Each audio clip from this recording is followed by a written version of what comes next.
Hello, beautiful people, and welcome to Drawing Down the Dragon. I'm Snappy, and thank you for joining me for our evening adoration to the Muses. And we gather with the sunset and cry out in loving adoration to the Great Mother, the twins, and the Muses, the one, duality, and generation. And we ask the Muses to sing in us the songs of inspiration, to guide us in our daily wanderings, and to teach us to listen and perceive with reasoned clarity.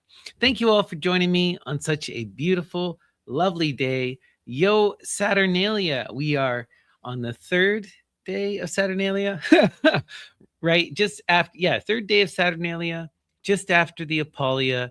Tomorrow is the Diwalia, the festival to, excuse me, to Egeria, to the great nymph Egeria, the muse of Numa, King Numa, and one of the Carmeni. Really, really, really beautiful. All right. And let us light our candles and begin our rites.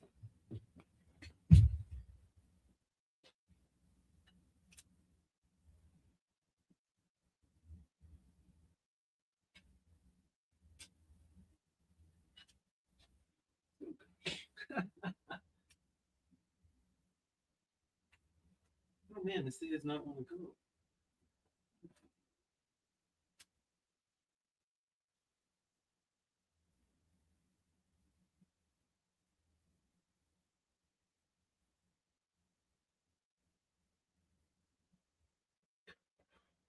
Oh my gosh. Here we are. Hail Hestia. All right. Thank you so much. Acalarentia's Day is the 23rd, the last day of the Saturnalia. It's also the Sigillaria. Wild stuff, right? So, she gets so many festivals. I was discussing this with Leslie the other night. If you go and you start to look into this character, right? Well, first off, when you look at all of the Carmeni, right, two of them often become conflated, right? Egeria, the muse of Numa, Tacita, right? Of Ovid's Fasti, Lala, the babbling brook, right?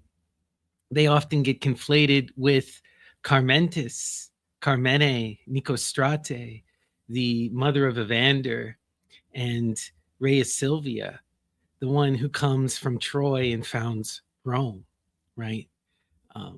Wild stuff here. So much wildness, And then, of course, we have Acalarentia, which is the mother of Lares. And this is a title, again, of Lala, Egeria Tacita, right? But in her form as the mother of Lares. So that's after the cycle. So it's interesting. You worship her in her form as the muse Egeria, and then you worship her in her form as the mother of Lares, right? Acalarentia as the mother of spirits. But this is both fundamentally the same character, because when we read Ovid's Fasti, we hear that story, right? Where Lara has her tongue ripped out for trying to prevent Jupiter from abusing her sister Juturna, right? For this, she's also cast into the swamps of Later, the hidden place, Latium, right? Wild stuff, beautiful stuff, right? Of course it is. Right. It takes us to also, Diamuta, another name, right? There's so many names. Bonadia, right? And they're both distinct and together, right? And this is another interesting thing. It gets so wild, right? Because it's more like cycles, right? It's in generations, It's in the same way. Again, Leslie and I were talking about this. So if you guys want to hear us ramble for 3.5 hours about this kind of stuff, go check out the talk we just did. But what was I going to say? Anyway, doesn't matter. The goddess of many names, right? And many different occulted iterations, many different versions. But what I wanted to say was, sorry, I remember now, is that what we see in the Greek and the Roman tradition, right, is a distinct, these goddesses are distinct and yet similar or the same, or they're deeply, deeply interrelated, right? And the most direct example of this that I can think of is Gaia to Rhea to Hera, right? And you go in this order, with Hera being the most prominent in our present age, but those other spirits are still present as ancestors, but they represent the same kind of fundamental force, right? Also, we see this, right, with the children of Zeus. Both Dionysus and Apollo are said to share the same energy, to be Symplegado or Symplegades, right? And you also see that with Athena as well, and Diana. So there's a lot of interesting connections here with this idea of this energy reincarnating and diversifying. And it's yeah. It's a lot more complicated than people give it credit. Yeah, right. All right, with that, let's give a shout out here to our chat. I have yet to give a shout out to the chat. Sorry, guys. All right. Much love to Kat, the Taurus, Gandhi, much love. Christy, much love. Leslie, much love. Kairos, much love. Mother Panda, much love. Hi, my name is Ed, much love. Cat, what do we got? Honeybee, much love. All right. Let's begin today by discussing our astrology. So it's also, right, not only is it one day before the Diwali, right, the festival to the goddess Agiria, but it is also one day before the solstice, right? So this is a really profound moment. Now is the time to really begin your magical rites, to really empower yourself in your actions and to utilize this energy to bring your day into focus. So when you're under that auspicious time, you have this profound ability to really fully engage, right? You got to focus this energy in, take advantage today so that you can really build and release tomorrow, under that most auspicious of times, that transition of the seasons, right? Wild, wild energy, wild energy. And it's also the new moon, right? And it's the new moon in Capricorn, all about rebirth. And Capricorn is such incredible hard energy, intense energy that grounds us in the earth and calls us to do the hard work of building, to pursue our ambitions and to rise to the ideal, right? In the tarot, this is the energy of the devil, right? The adversary, the shaman, the light of the full moon, the one that forces us to face ourselves and to approach with love and with wisdom. And if we can, he will help us to rise to that perfected middle path, to ascend the mountain and to reach for the stars. But in order to do that, you have to be willing to engage in this profound commitment, this hard work, and you have to pursue true love and wisdom. Anything less, and the devil will send you on a journey, right? So this is profound energy here under this new moon and under the solstice. Now is a time for new beginnings. Now is a time to really project and imagine your future, to empower yourself in the energy of the magus, right? To be enthused with that spirit of Hermes, to tell your story, to stand atop the four elements and to wield the weapons, right? And to do this is a lot more simple than you think, It's just empowering yourself and believing in yourself, right? Think of something that you wish that will inform and empower your reality and the reality of everyone around you, and ask, pray in loving adoration, cry out, ritualize the act and make it profound and beautiful. Be the artist in the aesthete, right? All of this is about connecting. And to connect, it has to be a true loving friendship, a profound giving. You have to be in that energy of offering and asking and embrace that. Really powerful stuff here. Okay. Love it, love it, love it. Now let us discuss our title here. Known by the laurel wreath and musing mien. This beautiful line comes to us from a poem by, excuse me, William Mason. William Mason. We're going to read a few poems by William Mason this evening. This poem is called Isis, a eulogy, an elegy. Sorry. Isis, an elegy. All right. Just get a drink here.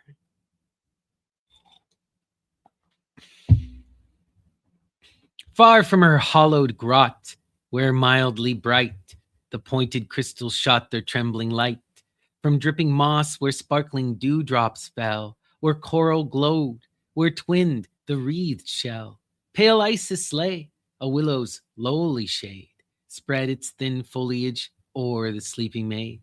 Closed was her eye, and from her heaving breast, in careless folds loose, flowed her zoneless vest, while down her neck her vagrant tresses flow in all the awful negligence of woe.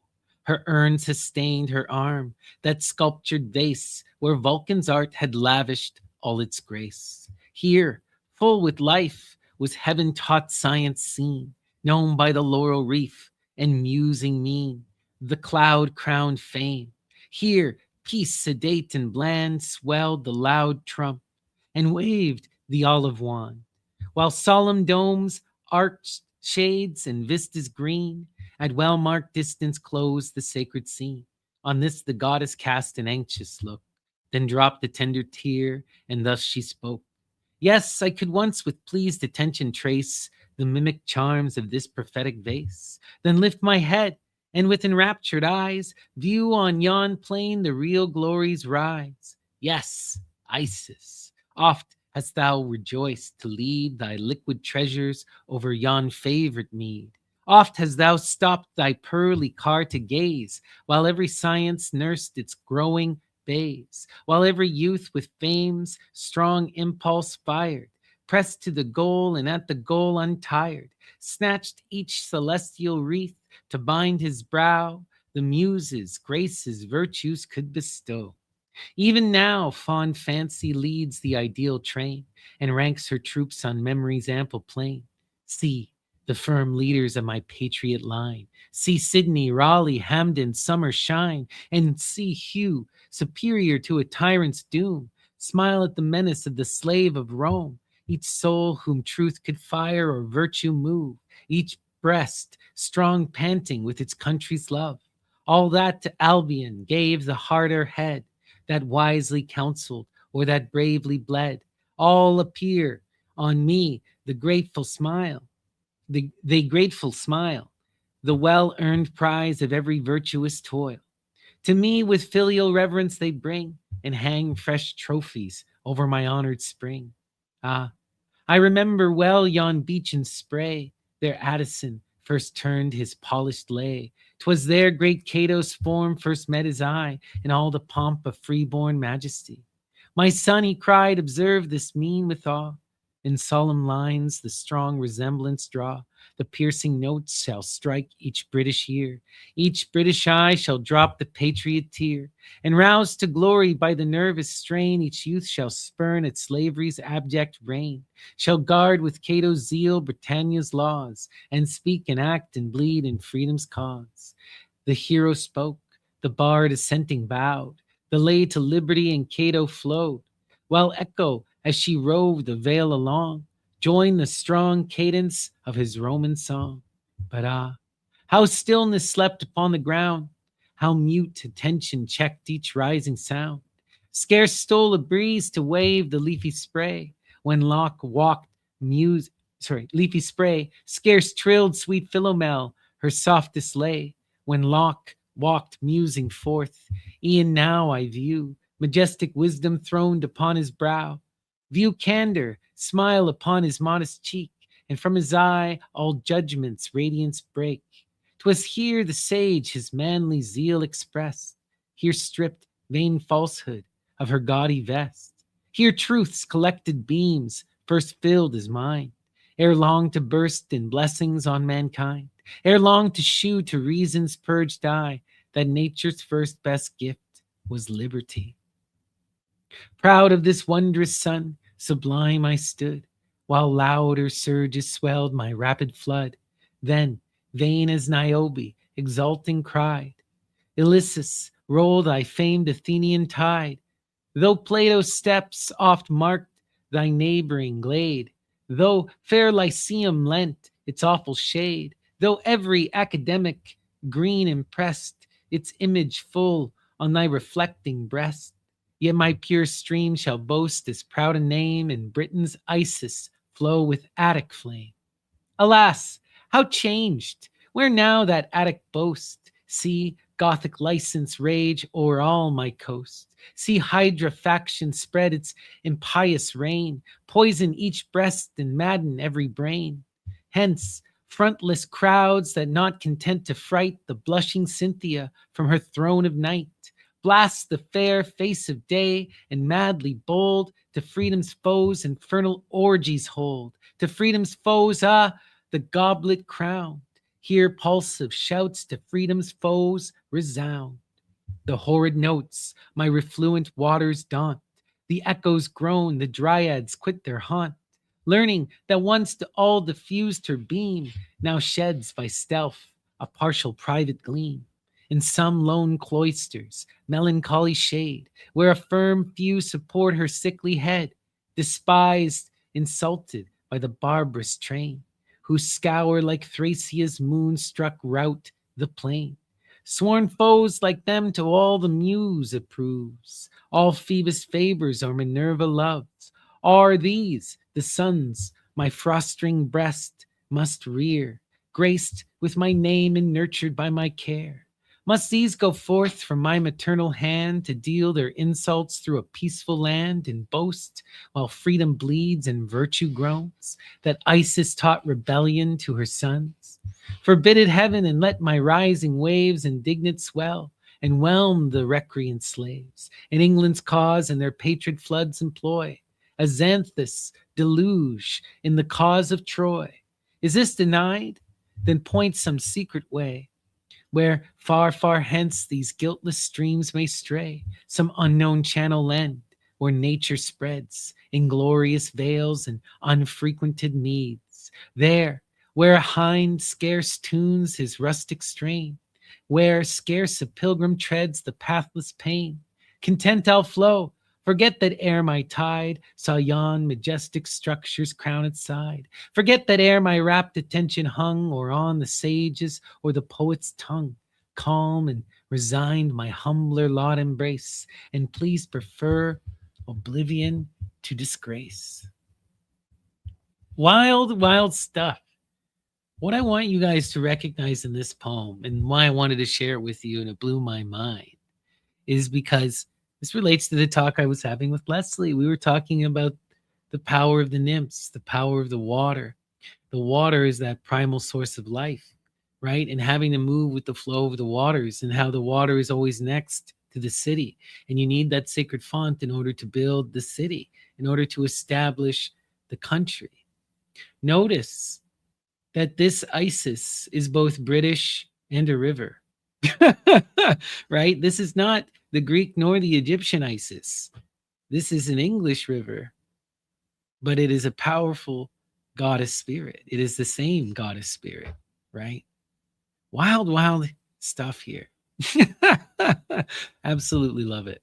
Okay, let's continue. All right.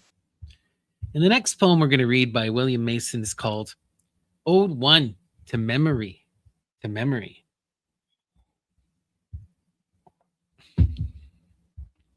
Mother of wisdom, thou who sway the thronged ideal hosts obey, who biddest their ranks now vanish, now appease flame in the van or darken in the rear. Accept this votive verse, thy reign nor place can fix nor power restrain. All is thine. For thee the ear and eye rove through the realms of grace and harmony. The senses thee spontaneous serve, that wake and thrill through every nerve. Else vainly soft, loved Philomel would flow the soothing sadness of thy warbled woe. Else vainly sweet yon woodbine shade, with clouds of fragrance fill the glade. Vainly the cygnet spread her dawny plume, the vine gush nectar and the virgin bloom. But swift to thee, alive and warm, devolves each tributary charm. See modest nature bring her simple stores, luxuriant art exhaust her plastic powers, while every flower in fancy's climb, each gem of old heroic time, culled by the hand of industrious muse. Around thy shrine their blended beams diffuse. Hail memory, hail! Behold, I lead to that high shrine the sacred maid, thy daughter she, the empress of the lyre, the first, the fairest of Ionia's choir. She comes and lo, thy realms expand. She takes her delegated stand. Lull in the midst and o'er the numerous train displays the awful wonders of her reign. There throned, supreme in native state, if Sirius flame with fainting heat he calls, ideal groves their shade extend. He cool, she cool, he cool gale breeze, the silent showers descend. On if bleak winter frowning round, disrobe the trees and chill the ground. Be mild magician waves her potent wand, and ready summers wake at her command. See visionary suns arise through silver clouds and azure skies. See sportive zephyrs fan the crisp streams, through shadowy breaks like glance the sparkling gleam. While near the secret moss-grown cave that stands beside the crystal wave, sweet echo rising from her rocky bed mimics the feathered chorus o'er her head. Rise, hallowed Milton, rise and say, how at thy gloomy close of day, how when, depressed by age, beset with wrongs, when fallen on evil days and evil tongues, when darkness brooding on thy sight, exiled the sovereign lamp of light, say, what could then one cheering hope diffuse? What friends were thine save memory and the muse? Hence the rich spoils thy studieth youth, caught from the stores of ancient truth.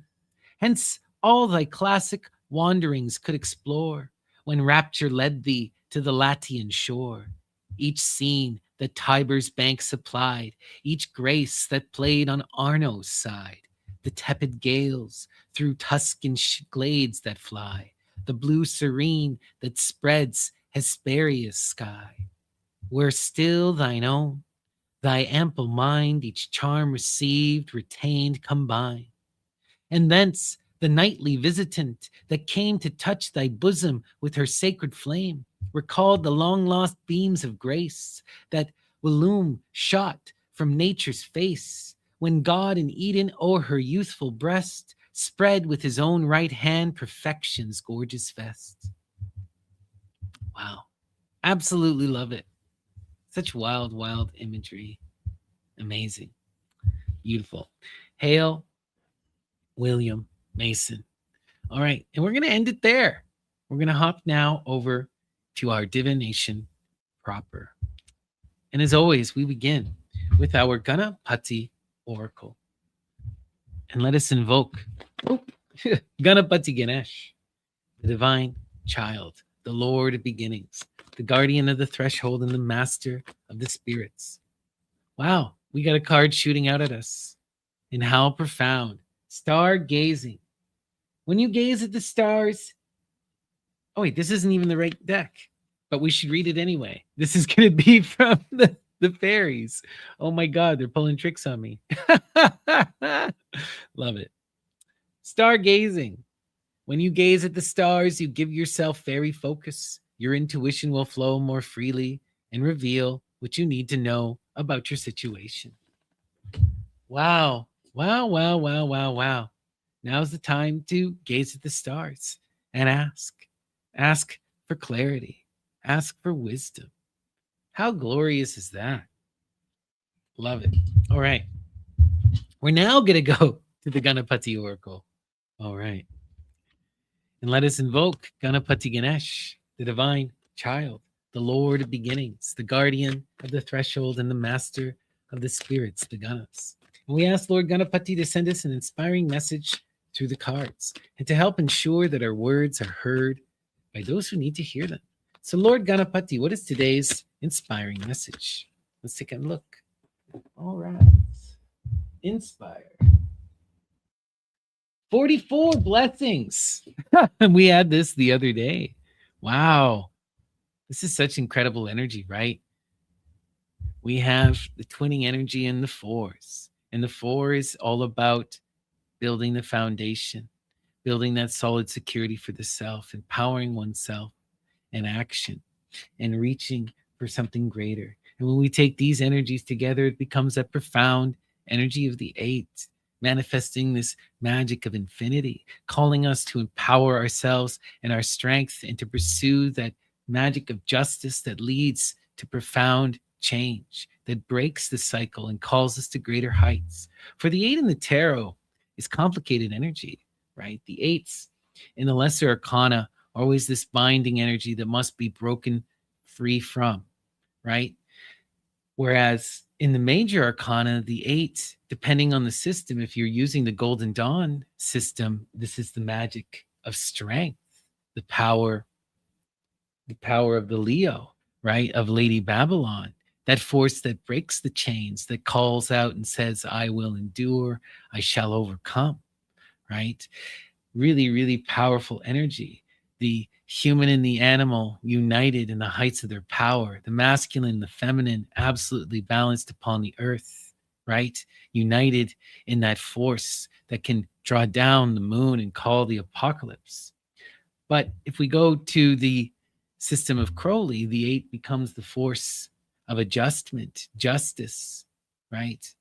And this is the power of Libra, the energy that calls us to make profound change, to come into loving harmony through the power of air, through communication and wisdom and profound understanding, right? Energy that calls us into action, to take account and to do something different, to really be in that true loving focus and that willful pursuit of justice, right? The energy of adjustment, of justice, actually forces us into action, makes us make a profound change. If you wish to come into balance, you have to write that energy.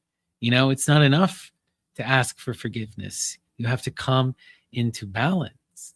And that requires paying of the debts. That requires profound change, a willingness to right one's actions.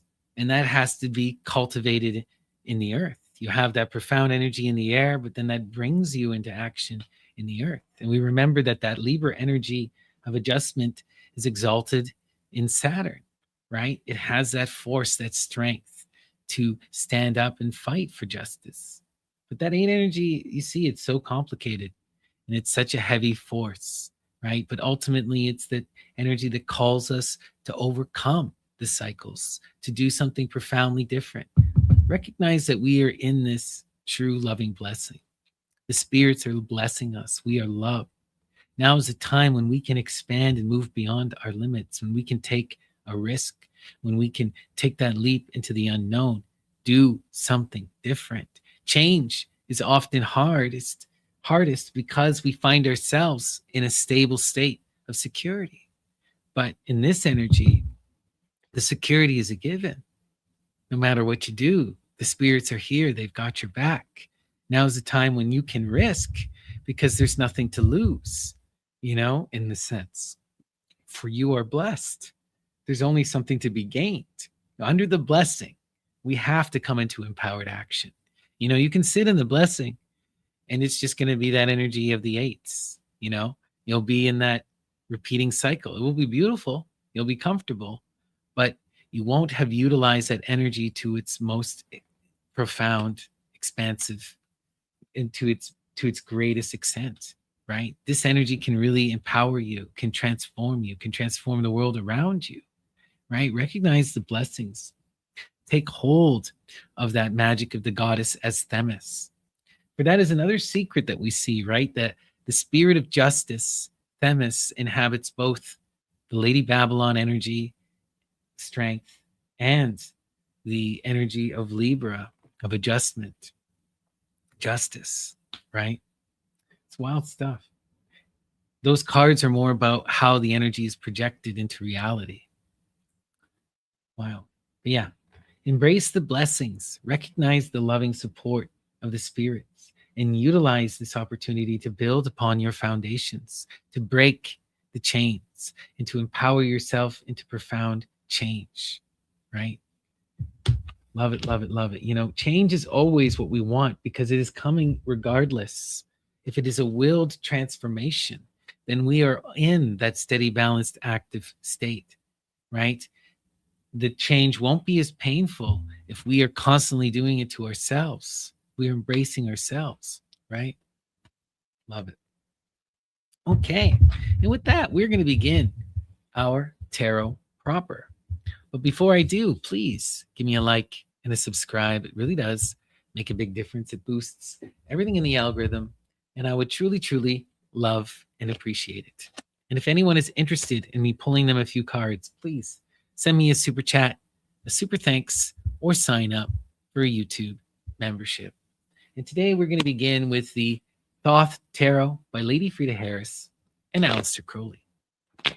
And we're going to do a 9-card Saturn Square community reading. So because this is a community reading, remember to just take what resonates, discard what doesn't, and to trust your own personal intuition above all. All right. And we invoke Apollo and the Muses and ask them to shine their light upon us, to guide us throughout our day, and to help us to realize the beauty of our dreams. So Apollo and the Muses, what is today's empowering and inspiring message? All right, let's take a look. Inspire. All right, our center card and defining image is the 5 of Wands, strife, initiation. Wow, intense, beautiful energy, right? But intense. This is the force that calls us to move beyond our limits, right? The 5 energy is that magic of Venus. You stand atop the 4 elements and you wield that elemental force and you utilize it to reach for the stars, to move beyond, right? And this is a true, profound initiation. And in the fire, this is about becoming the best self, learning to live one's true will, to be in harmony with the universe and with the self, to be fulfilled in that generative flow. And to get into that energy, you have to be willing to build upon the foundation, the 4 of Wands, completion. For the completion energy is that true beginning of understanding the self. We recognize who we are and what we want. And the energy of the 4 of Wands is that force that stays with us through the changing of the cycles. This is as core of an identity as you can have, right? It's still in a constant state of flux and it still can be destroyed utterly, but it's there. But we build upon that energy and we strive to come into the 6 of victory, right? Which is that perfected, balanced path in the fire, where we are now in loving conversation with the muse. We are in harmony and in flow with the people around us, living our true will, right? And that is profound energy, at peace with ourselves and in profound connection with the people around us. And that's what we're striving for, trying to come into that true image, that true sense of self, trying to walk the walk and walk and talk the talk, right? Trying to engage in that process of divine imitation. Wow, yeah, look at that. Makes a lot of sense. We're showing up here as the Prince of Wands. The Prince of Wands is the heir of fire, right? Like all the princes, transitory, right? The princes are youthful people, people who are still trying to figure out where they belong in the world, trying to figure out the world, trying to understand themselves and their place in it, trying to figure out what they wish to dedicate themselves to, because the princes are still in that contemplated mode. They have yet to make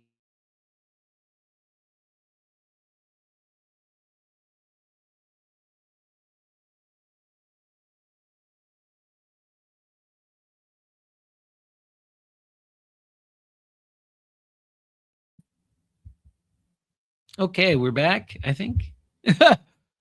Oh no, we lost the internet for a second there, but I think we're back. All right, beautiful.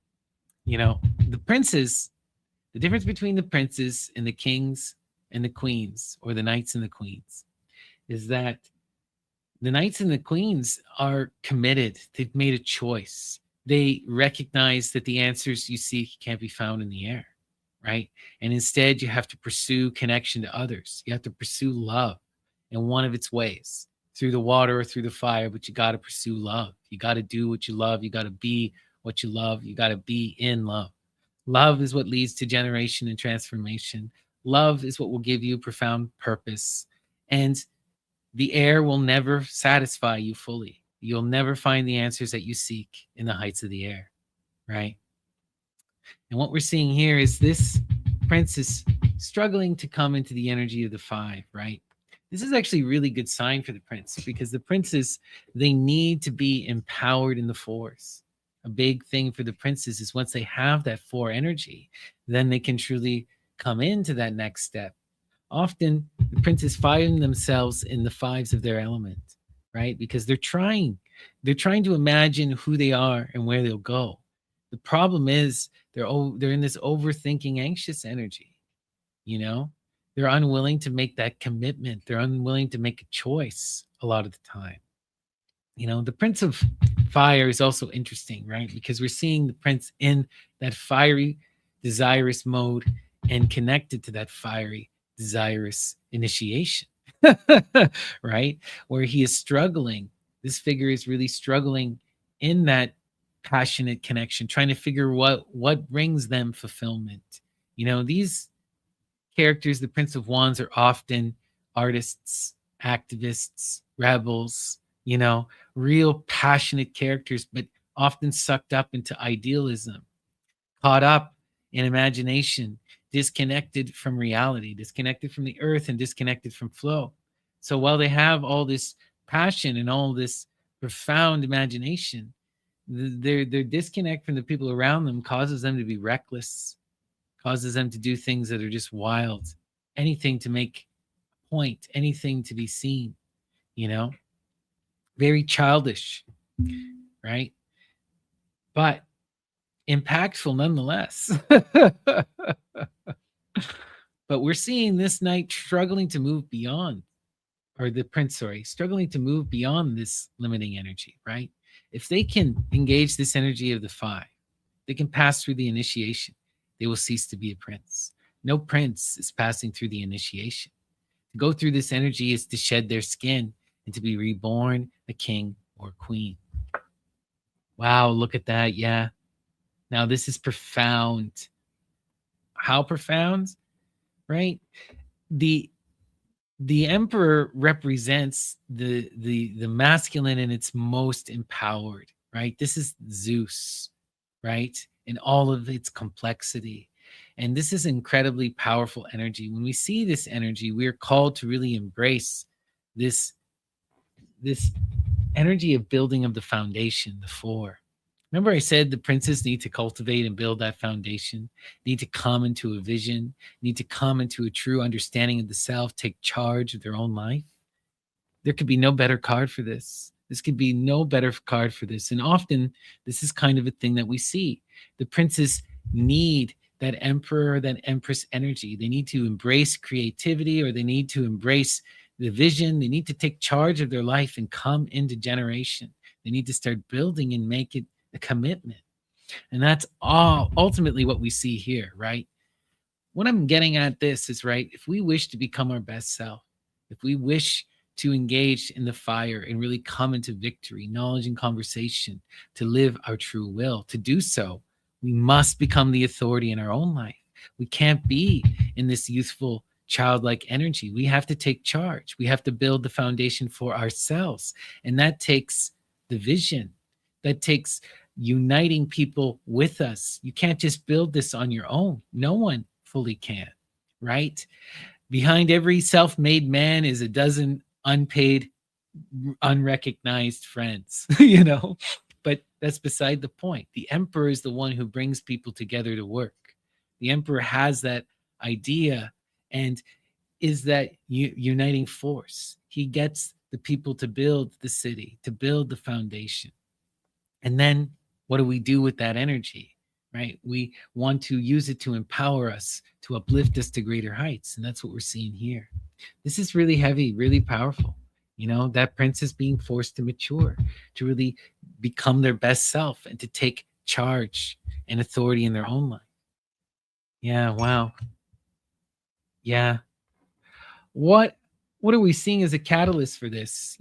Another reason why we need that emperor, the emperor as that empowered masculine, right? It has all the elements here. It's the fire and the earth, right?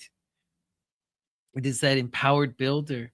And the issue here with the 7 of discs failure, it's an overabundance of work, right? What we often see here is we're coming out of the 6 of discs success. And the success is such beautiful, sustainable, incredible energy. Often when we get into that energy, we want to reap the rewards of that energy. But like everything, even the most sustainable of energy needs to be sustained. You need to be in that continued empowering energy. And so what can sometimes happen with the 6 is if you play too much into that success and you become lax, you fall into the 7, where now your balance is under threat. You're not doing the work that's needed to maintain, right? The other side of this is sometimes your success is so overwhelming it takes you into the 7. Can you handle your own success? Can you fulfill the orders that have been placed upon you? Success means demand, right? And there's a huge responsibility. Either way, we find ourselves in this energy where we're juggling too much, overworked and overburdened, unable. And what is the muse telling us? Well, you got to be the emperor. What does the emperor do? They become that disciplined person, that authority in their own life, and they take charge, right? They also recognize that vision. Again, they are the visionary, the one that unites us behind that vision. If we can't do this on our own, we're going to have to get help. We're going to have to organize that help and put them to work with us, right? Wow, let's see. And look at that. We have on the bottom the Queen of Cups. That's interesting. Wow, the Queen of Cups. Interesting. Connected to that emperor. That emperor wants to bring us to the Queen of Cups. It's connected to the 5 of initiation. I have this profound feeling, that Prince of Wands desires to be connected to this queen.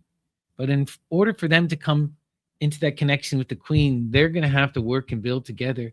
He's going to have to pass through this initiation. He needs to show up as an emperor, right? Wow, wow, wow.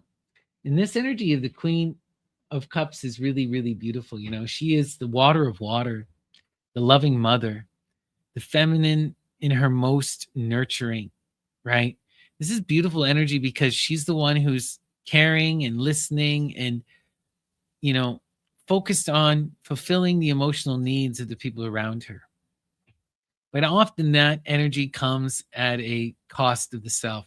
This queen tends to be very sacrificial, self-sacrificial. Her own feelings, her own ideas get buried beneath the waters. She herself remains hidden while she gives freely for others, and that's beautiful energy, but it's also, complicated energy. That energy you want to be in all the time, right? But what I'm seeing here ultimately is that, there's a need for this prince to come into collaboration with the queen, right? That's what's going to take us through this energy. But to get there, we're going to have to learn to work together, come into harmony, become that empowered emperor. Oh, wow, look at this. The emperor and the empress. As much as we need to become an emperor, she needs to become an empress. Wow, we're trying to pair and match each other, right? This is beautiful, beautiful energy. When these two energies come in together, you can really generate and create. You have the profound vision and that creative power.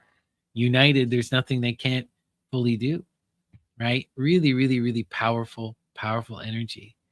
The 3 of the Empress is Aphrodite Pandemos, the feminine and its most empowered, right? representing that great mother force, the one that gives birth to all creation, that manifests the infinite diversity, the most creative and powerful force in the deck. And when we see this energy, we're called to embrace that loving, nurturing creativity. What I'm seeing here too is that the knight has to connect. They have to become the emperor and connect to the great mother. And the queen has to connect to the great father and become the great mother. Wow, wow, wow, wow, wow. There's a cyclical flow here. And together they're going to reform that divine androgyne force, balance each other, overcome this imbalance, come into true loving flow, understand themselves. Oh, and look at that. Crowning our reading, we have the Knight of Wands. That's beautiful, because look what happens. When the knight engages in this collaborative work with the queen, when they are willing to allow that emperor energy to influence them, that empress energy to influence them, when they walk this path, the Five of Wands, where does it take them? It takes them to the knight. It takes them to the Knight of Wands, right? They transition. What I'm seeing here is that prince shed his skin and become a mature, profound adult. The Knight of Wands is beautiful. They are the fire of fire, a perfect match for the Queen of Cups, a perfect match. Together, they create that empowered steam, right? They match each other and balance each other in harmony. This is really, really, really beautiful. We're seeing these two characters come in together and connect through these profound images of Zeus and Aphrodite. Wow, wow, wow, wow, wow. Let's see. And look at that, the hangman. The primordial elemental water. Wow, the 12. And the 12 is also, right, it reduces to 3, and it takes us to that same great mother energy that we see in the 3 of the Empress, that force that calls us into flow, into harmony. What is the hangman all about? When we see this energy, we find ourselves not in flow. We find ourselves out of balance. There's a need to flip our perspective and to make a sacrifice, to make a change. We have to do something different because the path and the patterns we are on are not serving us. And if we stay on this energy, there's going to be something seriously negative is going to happen. And we feel this in our bones. We recognize it. The hangman calls you to understand that you have to change. You have to overcome your limits, do something different, sacrifice, and move differently to come back into flow and harmony. We always have to be in that continuous flow. If we're not flowing, then we are stagnant, right? And that's what we're seeing here. We're seeing this prince, when they can connect to their deepest self, when they can flip their perspective upside down, gaze into the abyss and face their fears, where does it take them? It takes them into that flow of the Great Mother. It tells them to pursue and connect to this divine energy.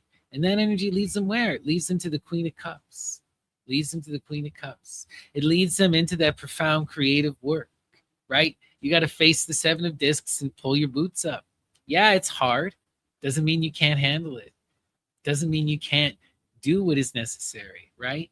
If the 7 is here, you're in profound success. You're just overwhelmed. But if you come together, right, beautiful stuff is going to happen here. This is powerful read, guys. When we come into that water, when we are willing to do all this work, when we engage that magic of the Emperor, we're seeing that prince transform, become a profound knight. Wow. And look at that. The 6 of Wands. Victory. Victory. Yeah, look at that. The fire and the waters are matching in such a weird way in this, or such a beautiful way, I should say, in this particular read, right? Interesting. We got water, water, water, fire, fire, fire, fire, and earth. We got only one earth. Wow, wow, wow. But look, 1, 2, 3, 4, 5 fires. All in the center there. Interesting. But look at that. The victory. The victory is so magical. Right? The victory is being in knowledge and conversation with the highest muse. It's finding yourself and living your best life, being in flow and harmony with the people around you, being in purpose, being fulfilled, right?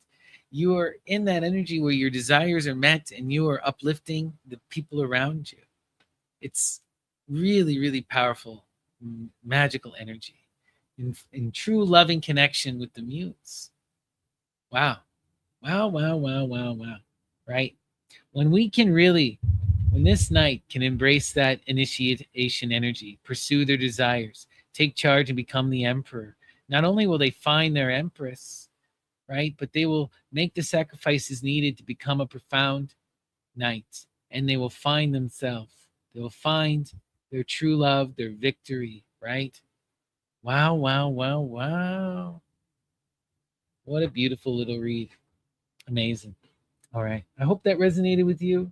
It certainly resonated with me. Beautiful. All right. Commit to that loving, creative energy. You got to work with that beautiful queen, right? Work with that beautiful queen and balance and fulfill each other. Love it. All right. We continue. Up next, we've got a donation from my dear friend Steve. Thank you so much, Steve. Really, really appreciate you and your continued support. And let's pull you a couple cards from the Thoth Tarot. And we invoke Apollo and the Muses and ask them to shine their light upon Steve, to guide them throughout their day and to help them to realize the beauty of their dreams. What is the message for Steve? Inspire.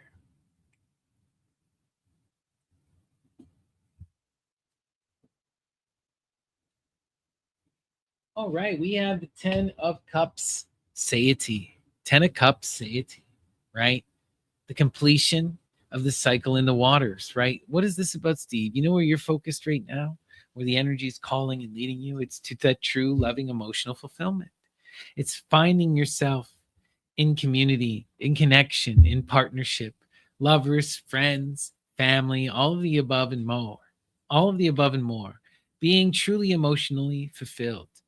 And one of the heavy things about this energy, one of the wild, beautiful things about this energy is when you find yourself in it, you are called to go back to the root of the element, to help others. This energy implies this heavy charity, right?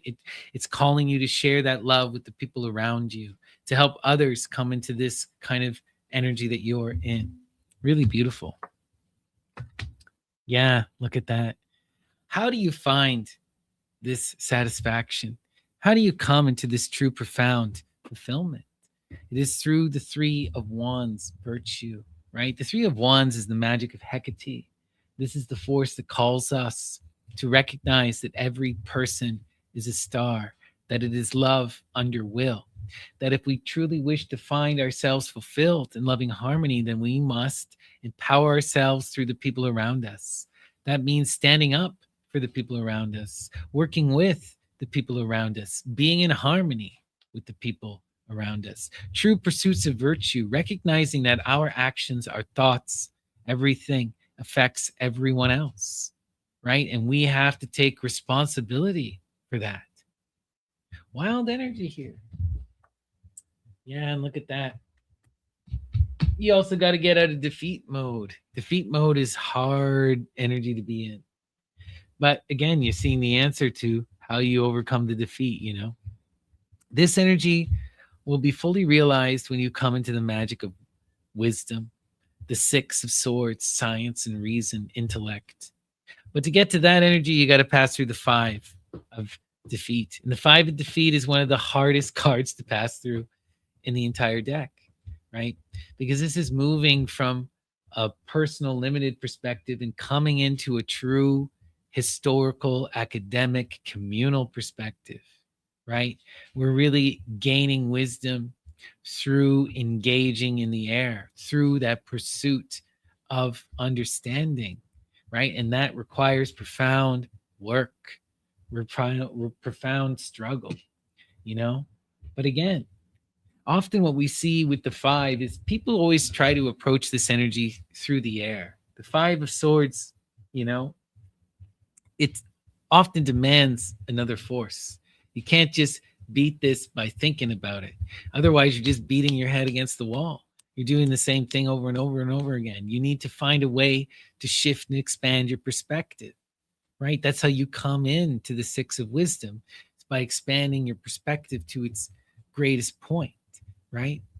And in order to do that here, you have to start to recognize the people around you. You got to be in that three of victory, right? Which is all about understanding and taking account of your actions. Everything we do in this life, every thought, every movement, every word reverberates across time and space.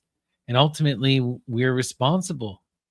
And we have to embrace this energy, and when you really engage this, it will call you and it will show you where to go, what to be connected to, how to really pursue this will in a true virtuous way. But virtue is really heavy needed energy. Otherwise you can't really pursue the desire. You cannot pursue the desire without virtue. And if you don't have that true inflamed passion, then it's very unlikely you'll pass through the five of defeat. You know what I mean? All right. That's the reason. That's the message there, Steve. You got to come into that greater perspective of wisdom, greater communication, greater understanding. And you got to pursue virtue, recognize the people around you, and understand the weight and responsibility that you bear, right? You can do good, you can do bad, you can uplift and protect, you can sand and do nothing, right? All of these you can do. The choice is yours, right? How do you empower yourself in that three energy? This card to me always screams Tacita, and it's funny and wild. I always thought that the Muse showed me that before I ever got the Solabusca Tarot, right? But if we go to the Solabusca Tarot here, let me see if I can find it. The Three of Wands in the Solabusca Tarot is Tacita. And this is the oldest completed tarot deck that we have. And the only tarot deck from the Renaissance with painted court cards. So it's kind of a really interesting thing. Here we go. Let me make the screen big here.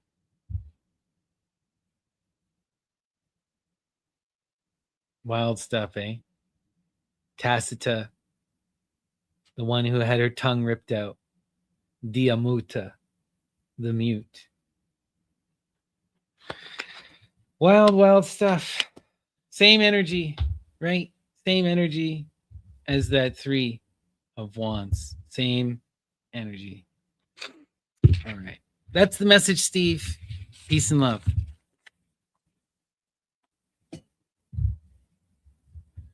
All right. Okay. Thank you so much. And if anyone else would like me to pull them a couple cards, please send me a super chat, a super thanks, or sign up, or get you know the drill. If you'd like a reading, send me a donation. All right, I'm babbling now. Wow, funny. Okay. And we're now going to go to our next community reading. And this time, I think we're going to try, let's see here. We're going to go to the Tarot as Color by Ethel Cohen. No, you're not wrong to think of Cassandra. No. I think there are more direct parallels than Cassandra. But, Cassandra is someone who's not heard, right? She has the prophecy, but she's doomed to scream her head off and never be recognized. Very parallel energy to Lala in a sense, right? All right. Continue. Muses, what is the message from Ethel Cocoon and the Tarot as Color?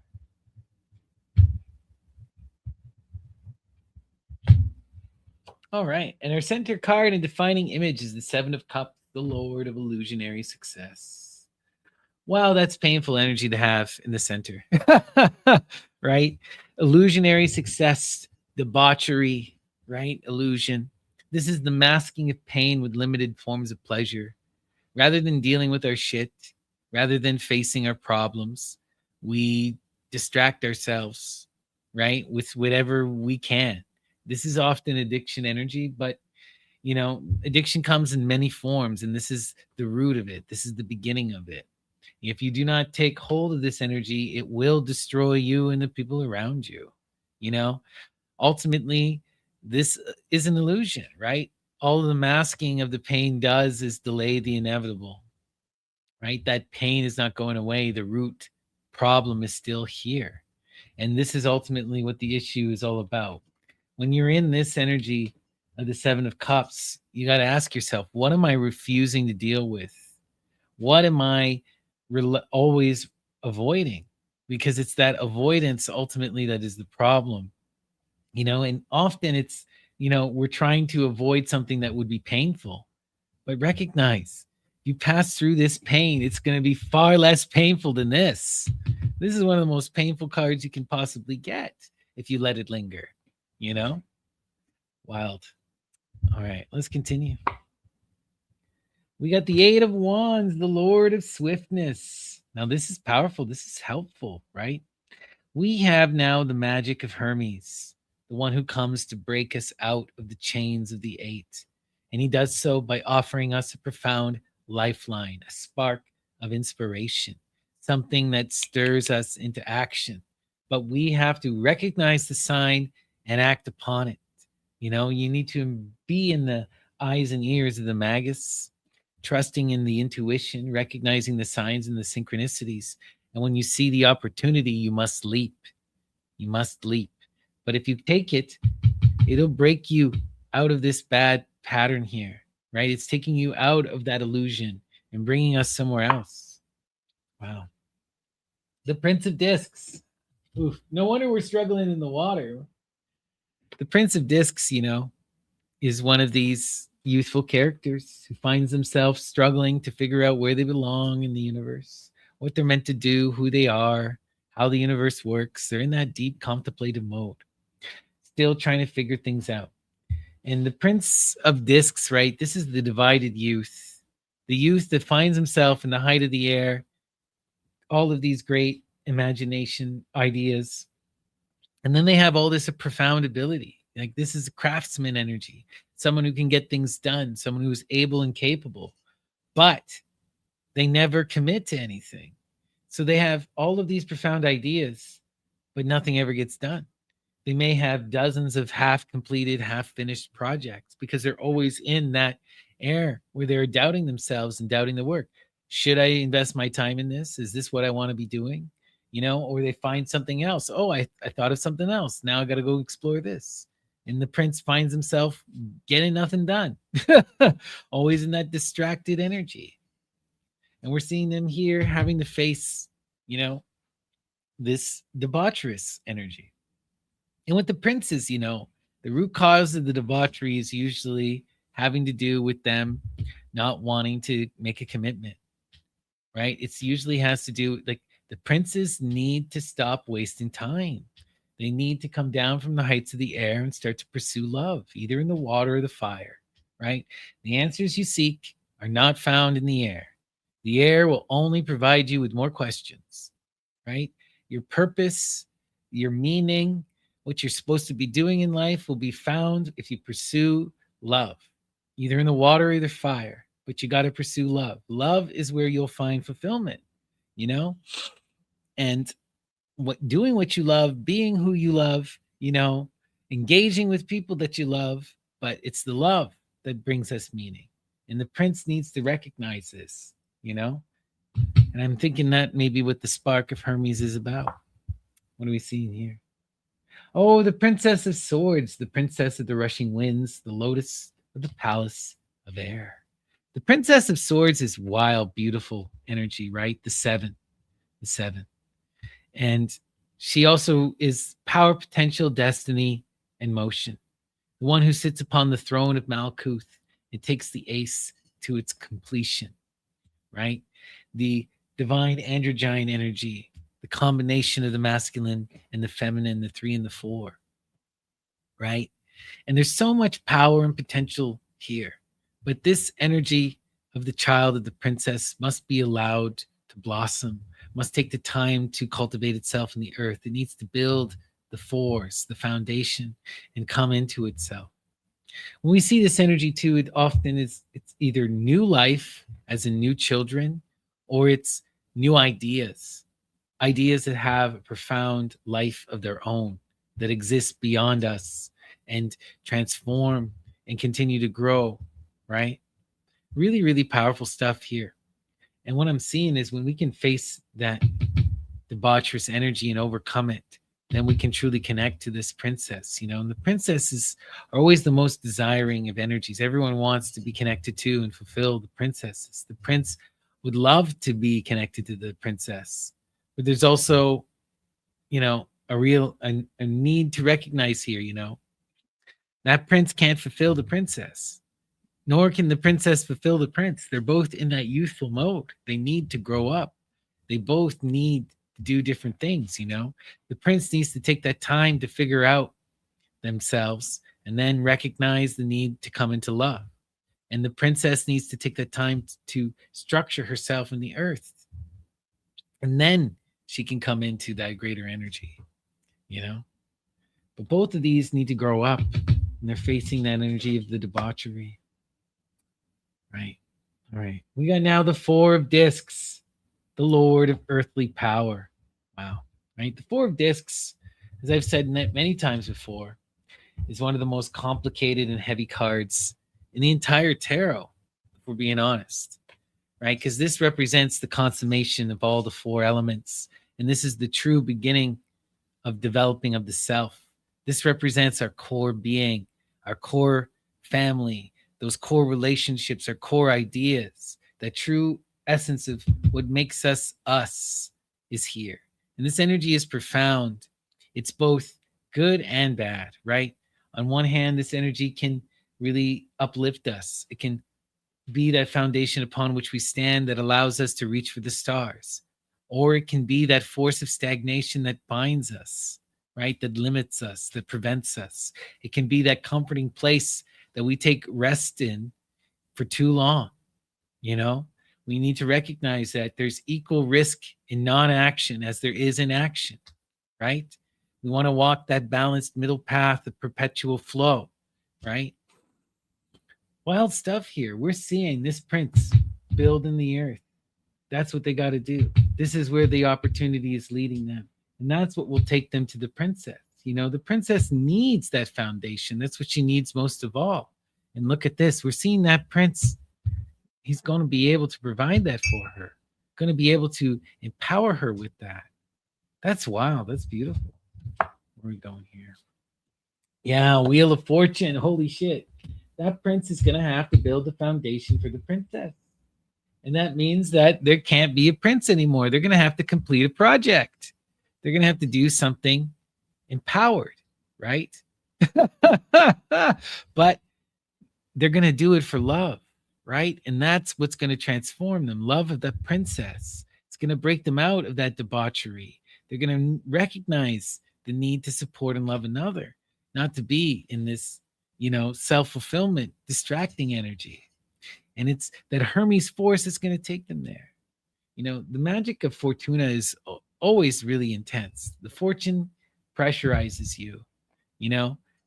In the face of the fortune, no prince is staying a prince.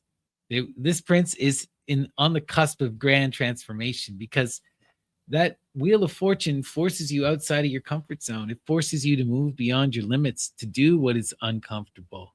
And if you can rise to that occasion, if you can meet the challenge head on, she rewards you. She empowers you, right?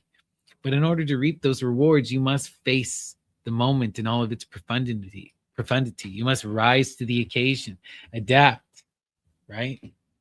Wow, wow, wow, wow, wow. The Emperor, son of the morning, chief among the mighty. Wow, we've seen this in the previous reading, the first reading we did, but I'm getting a very similar sense, you know? Ultimately, this prince needs to engage that emperor energy. What's going to help them to protect the princess? What's going to build the foundation? There's no better card to protect the princess and to build the foundation than the emperor, because the emperor is that empowered guardian force, the one who builds the foundation in order to provide, right? And the key to that is being in that empowered visionary energy, taking charge, taking responsibility, and convincing people to band with you to work towards a shared communal goal, right? And that is building this structure that can empower and protect us, right? This is really, really, really, really beautiful. Wow. The Ace of Wands, the root of the element of fire. Oh, wow. That Aries is taking us to a profound new opportunity, a new impassioned desire. And this desire, right? It's going to be a challenge. It's connected to that wheel, right? And in order to see this energy come to its height, we need that princess. We need to become the emperor, you know. But that energy of the wands is so beautiful. It's so desirous, right? We want to inflame ourselves in loving passion and come to the heights of understanding, of recognizing ourselves, of accepting ourselves. But in order to do that, you got to face the wheel of fortune. You got to empower yourself through the image of the emperor. You have to break free of this debauchery, come into true disciplined action, right? Protect and recognize the beautiful child, build her the foundation, love and support her. Wow. And we have the Prince of Swords, the Prince of Swords, the Prince of the Chariot of Air. Oh, interesting. We're seeing these two princes connected here in this fortune thing, right? And that prince is the mirror of that prince is the mirror of the princess. You know, ultimately, I'm seeing that there may be a type of conflict here that can only be realized when one of us takes that mature action and becomes the emperor, seizes upon this desirous spark and breaks us out of this debauchery. There's a need for loving reciprocity and mutual communication to come out of that negative energy, right? The emperor is interesting because it's a uniting force that brings people behind that vision in order to build. And that's ultimately what I think we're seeing here. We're seeing this prince be, if they want to support and love that princess, they're going to have to engage that emperor energy. They're going to have to rise to this moment, you know, overcome and learn to work with this prince, right? That's what will bring them to the heights of their fulfillment. That's what will break them out of that debaucherous mode and lead them to these new places. It's when they can really embrace that energy of the emperor and utilize it to come into loving connection, to inspire these cooperation in order to protect and uplift her. These two princes are going to come together to fulfill the princess, and they're going to work together to overcome their limits. That's really, really beautiful, guys. This is a really cute little reading. You know, ultimately, I'm seeing us really break out of these bad habits, take responsibility, you know? But in order to do that, we're going to have to learn to communicate and work, right? You got to be the emperor. You got to be the emperor is such, you know, this is crowning the whole reading, right? It's right there. That's what's needed more than anything. That's what gets you out of the debaucherous mode. That's what gets you into cooperation with the knight. That's what protects and fulfills the princess. That's what builds the Four of Discs. So this is what you got to do. This is the answer, right? And this is where your desire leads you. It leads you into that responsible energy. You know, a lot of people struggle with this, you know, that masculine emperor Zeus energy. It's not always nice, but it's always powerful. And the key with this is about how you engage it, right? You are rising to this occasion. You are being the authority in your life, and you're manifesting your own vision, right? That energy doesn't need to be negative. It can be positive. The key is for you to take it on when it's needed and to let it go once it's served its purpose. You know, as long as we are uplifting, if that foundation is a true foundation that supports, it provides the support needed. Now the child can grow and come into her most beautiful sense of self. She can't do that without a foundation. And in order to have that foundation, she needs an emperor. Now, doesn't she? Right? That's not bad. But that foundation can easily be restraining, you know? Can easily be trying to keep that princess a princess, you know? And that's where this stuff gets complicated. Just like that energy of Zeus, right? Zeus can be the tyrant or the loving father. You see both in the stories, right? It's ultimately how we engage this energy and how we utilize it. You have to take responsibility and make sure that you have a true empowered vision, one that unites you all in harmony and in love. Wow. But ultimately, you got to rise to the occasion, build that foundation, become the emperor, and protect the princess, work with the people around you, rise to the fortune. That's the message. I hope that resonated with you. Certainly resonated with me. Beautiful. And thank you, Tarot as Color and Ethel Cocoon. All right. And with that, if anyone would like me to pull them a few cards, please send me a super chat, a super thanks, or sign up for YouTube membership. Okay. Let's see. Where do we wish to go next here? We're going to go to another 9-card Saturn Square community reading. And we're going to use let me just move this one so it's not in our way. We're going to use the Egyptian Tarot of Thelema by Oliver St. John. All right. And let us invoke. Oh, and remember, with these community readings, take what resonates, discard what does not. Trust your intuition above all. All right. And we invoke Apollo and the Muses and ask them to shine their light upon us, to guide us throughout our days, and to help us to realize the beauty of our dreams. So Apollo and the Muses, what is the empowering and inspiring message from the Egyptian Tarot of Thelema by Oliver St. John? Take a look. Inspire.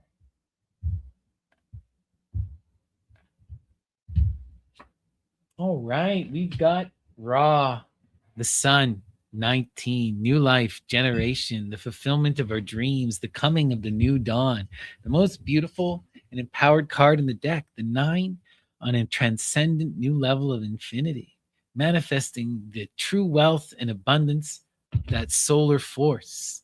This is beautiful energy to have in our center, really coming into our power, coming into new life, generation, and a true loving being. Wow. And we have the 7. How do you get to the sun? You have to embrace the magic of Atet, the chariot, Cancer, right? This is the energy that stands up and fights for what it loves, that does what is necessary to protect and to fulfill its love, right? This is the mother who protects and defends her children at the cost of her own life, right? This is the great Prince Arjuna who goes to war against his friends, his family, in order to protect humanity and the earth, right? Really, really heavy responsibility with this energy, but true, profound energy. When we fight and stand up for what we love, when we are willing and able to move in that force of loving connection, we can come into the fulfillment of our dreams. We can manifest the beauty and the generative force of the sun, of Apollo. Wow, and look at that. The power. The other energy we need is the foundation. We need to build that core sense of ourself. We need to come into that true understanding of being. We need to be in this empowered security, right? And that energy is also going to require that loving action. It's going to require that empowered flow and that willingness to do what is necessary to cultivate and grow that earth, right? But when we can have these energies, we can come into this true fulfillment. Wow. Let's continue. The ass, the magus. Wow. Interesting, is the foundation of our square, right? The 1 is Hermes. And this is Hermes after he has completed the cycle. gone through the trials of the earth and risen to the heights of the stars, become the balanced magus, the one who's empowered in themselves. They have balanced their masculine and their feminine, their human and their animal, their conscious and their unconscious mind.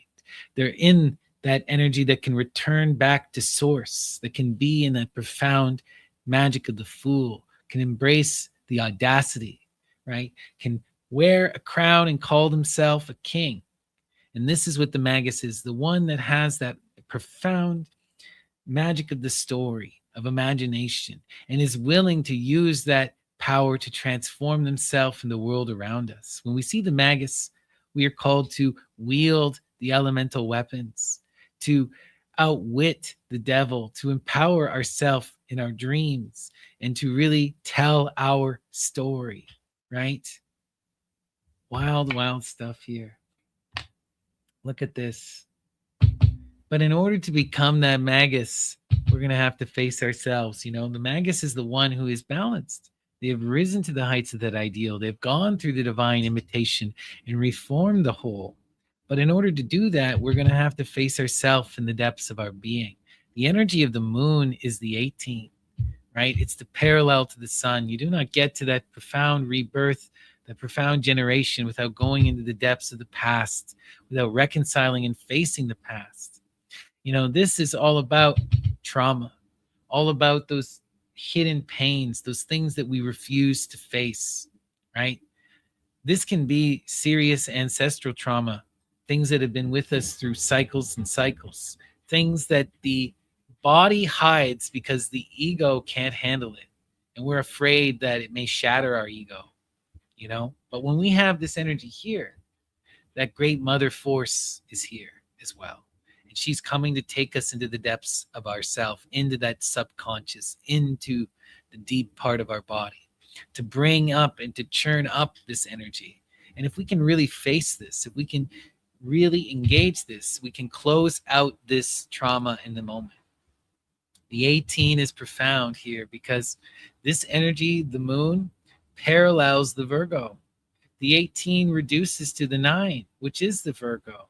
And the Virgo is the one who goes through that profound transformation through meditative practice, through refinement.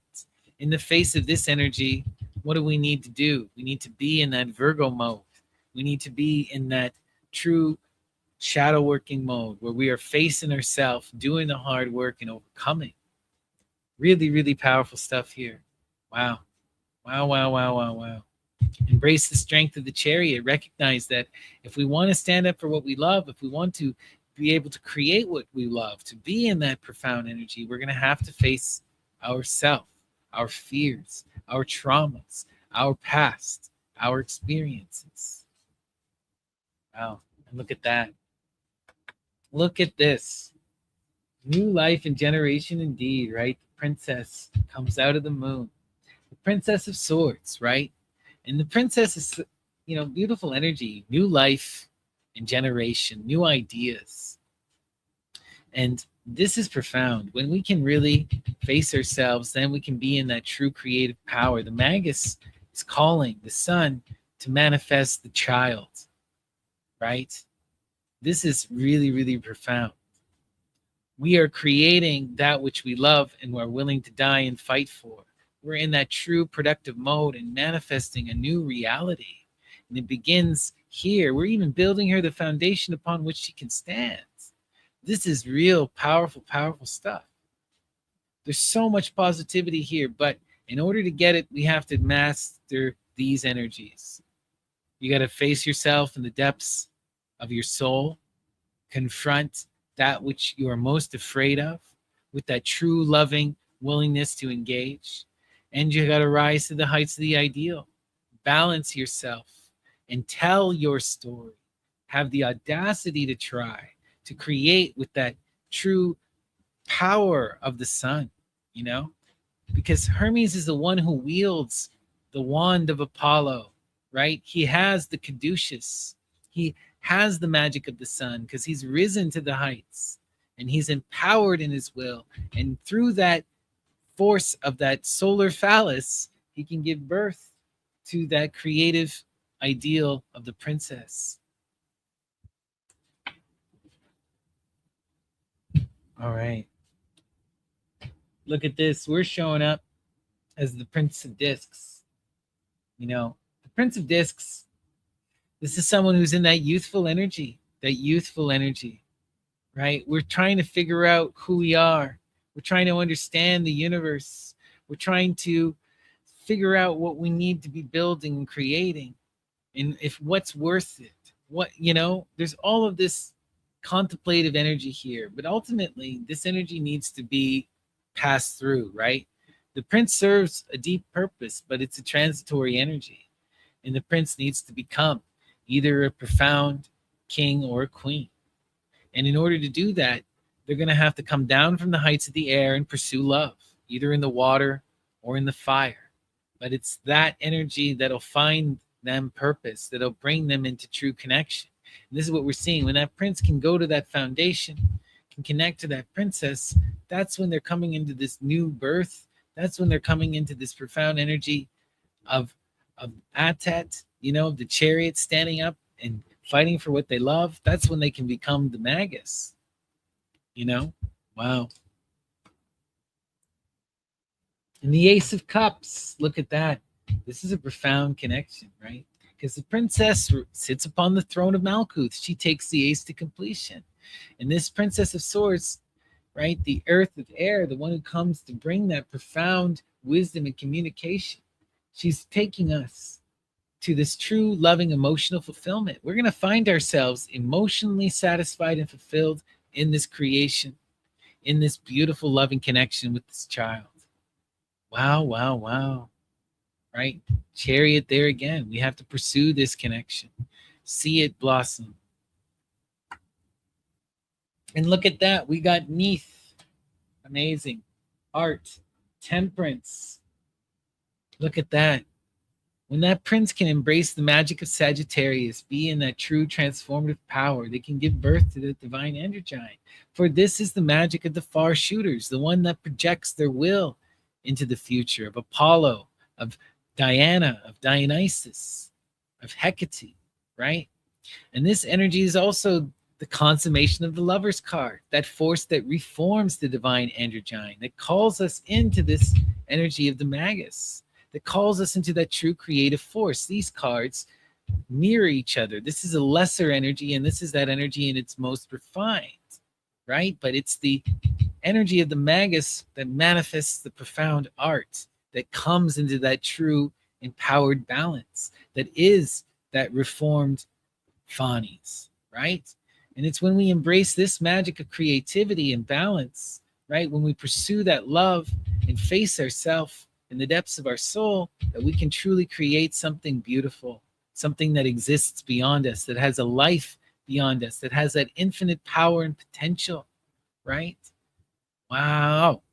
This is really beautiful. We're seeing that prince growing up pretty quick, manifesting love and new life, creating something profound, becoming that magus through this artistic creation and temperance. Wow. But in order to do that, right, we're going to have to stand tall and fight for what we love. We're going to have to face ourselves in the depths of our soul, overcome the trauma, overcome that which holds us back, and then rise and be that magus. Have that audacity, tell our story, and manifest new life. All right, that's the message. How beautiful. I hope that resonated with you guys. It certainly resonated with me. Love it, love it, love it. All right. And once again, if anyone would like me to pull them a couple cards, please send me a super chat, a super thanks, or sign up for a YouTube membership. Okay. And we're coming up here to an hour and a half, so I think I'm going to hop over to our magical sorte. So if anyone would like a tarot reading, I'm still would love to give you one. All right. And for our first sortes this evening, let's see. We're going to go to Edgar Allan Poe, The Telltale Heart, and other writings. Muses, what is the message from Poe? Inspire.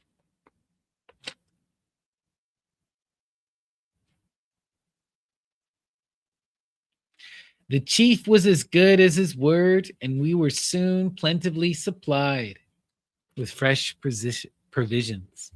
The chief was as good as his word, right? We are only as good as our word. Can people trust you? Can people rely on you? Do you have something worth to be said? Beautiful stuff. Remember, right? The weight of our words and how heavy they are. All right. Next up, we're going to go to Women Who Run with Wolves by Dr. Clarissa Pinkola Estes. Muses, what is the message from Dr. Estes? Inspire.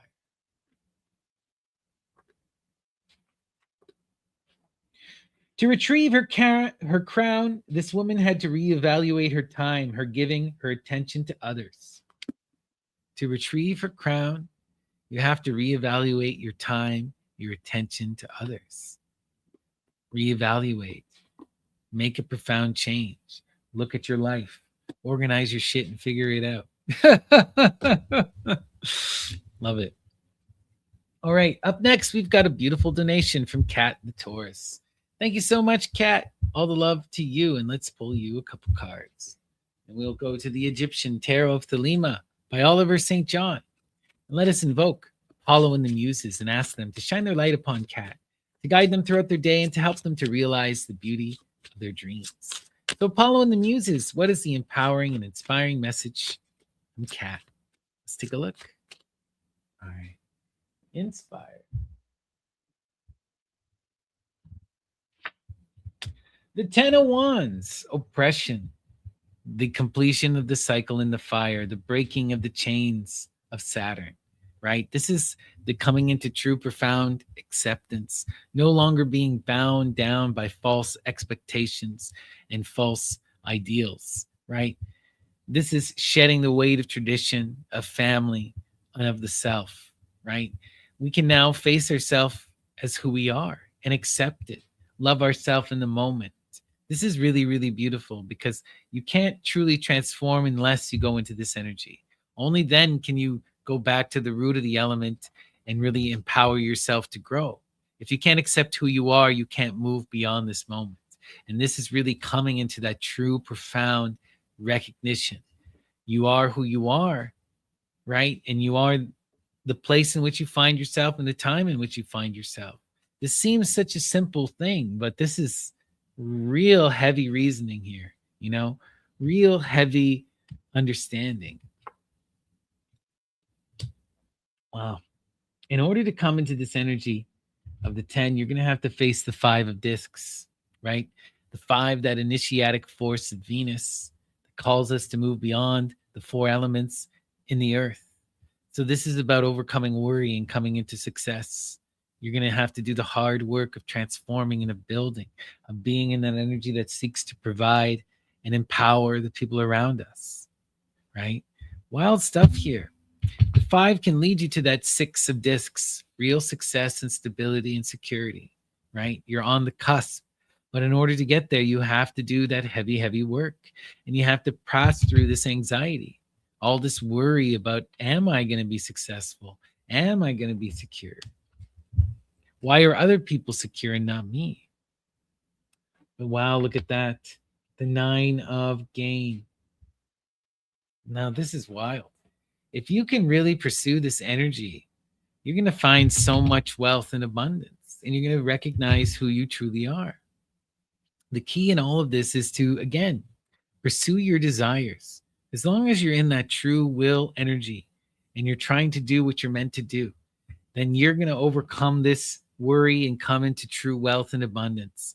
And this whole process is going to be a true revelation for you. It's going to be a true fulfilling moment because, with this energy here, I get the sense that you haven't been really fully embracing what you want. And this is showing you that what you want can make you successful, can provide. And we all want that and need that. So this is a really wonderful reading, ultimately. There's some hard work ahead and some struggle, but there's also profound power. The earth in its most abundance. There's also true loving acceptance coming into the self, facing the self in the mirror and really seeing who you are. So there's a lot of power here. A lot of power here. Get to work. That's the message. Find yourself fulfilled in this. What are you passionate about? Pursue those passions and see them manifest for you. Wealth and abundance. Right. That's the message. Thank you so much, Cat the Taurus. All the love to you. Truly, truly appreciate it. Okay. All right. With that, let us return to our sortes. And once again, if anyone would like me to pull them a couple cards and give them a tarot reading or give you a sortes reading, please send me a donation. All right.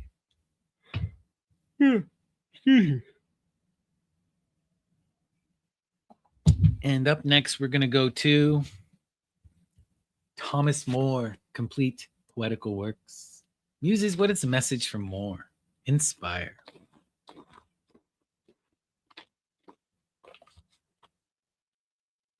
As lovers steal to bliss, the billows kiss the shore and then flow calmly to the deep again as though they did not kiss. Wow. As lovers steal to kiss, the billows come together. Wow. I get this profound idea that sometimes that true loving connection can be a lot more simple and subtle than we think, you know? And it is this natural flowing thing, right? And often it'll come together when we embrace that magical flow, right? Let's continue here. We're going to go to, Steve McQueen. We got a donation from Steve. Thank you so much. And let's go to Paradise Lost. And Paradise Regained by Milton. Muses, what is the message from Milton? Oh, what is the message for Steve from Milton? Muses inspire.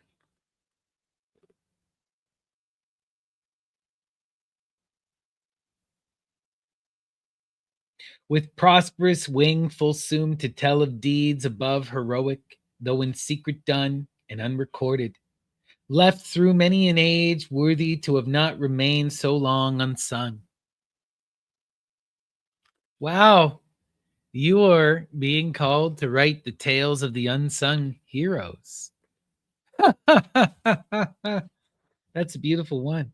With prosperous wing full soon to tell of deeds above heroic, though in secret done and unrecorded, left through many an age, worthy to have not remained so long unsung. Recognize the magical song of the birds. Be inspired by those who haven't been given voice. Recognize the stories that have not been told. You know, drink from the font of inspiration and create. Wow, love it. That's a beautiful little read. Thank you so much, Steve. All the love in the world to you. All right. And let's continue. Up next, we're going to go to Lewis Carroll, Alice's Adventures in Wonderland. Muses, what is the message from Carroll? Inspire.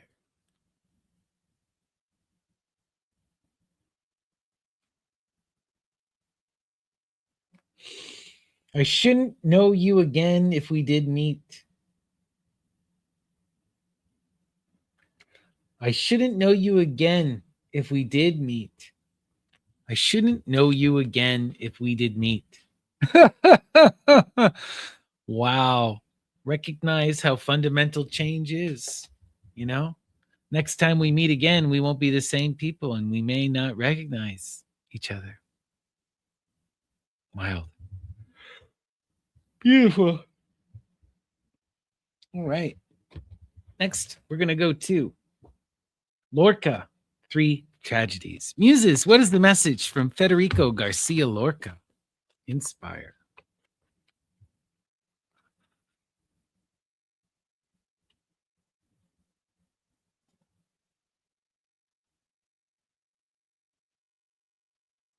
Yes, but have some girls. I want to embroider and make lace and be at peace. Hail the divine feminine. Let's make lace and be at peace. Beautiful, beautiful, beautiful. All right, we continue. The Stranger, Albert Camus. Muses, what is the message from Camus? Inspire. Now it was all over, and in any case, I'd never seen anything emerge from any sweating stone. It was all over, and nothing happened. Wow, interesting. Okay. We're going to do one final sorties here, I think. We're going to go to Dante, the Divine Comedy. So, Muses, what is the message from Dante? Inspire. I am the living soul of Buenaventura Bagnoregio, who in the great offices always place temporal cares behind. Illuminato and Agostino are here, who were Francis's first poor shoeless brothers, who made themselves friends of God by the cord.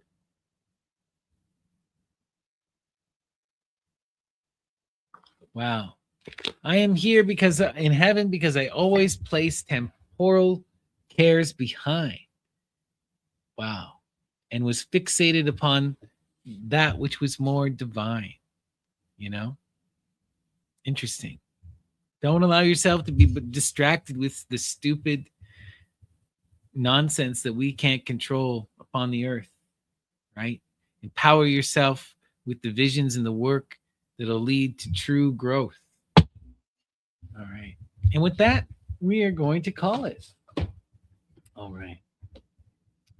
So let's end today with our magical prayer. All right. And we cry out in loving adoration to the great mother, the twins, and the muses, the one, duality, and generation. And we ask the muses to sing in us the songs of inspiration, to guide us in our daily wanderings, and to teach us to listen and perceive with reasoned clarity. Thank you all for joining me on this lovely evening. Peace and love, and take care. Hail, let us blow out our candles. One second.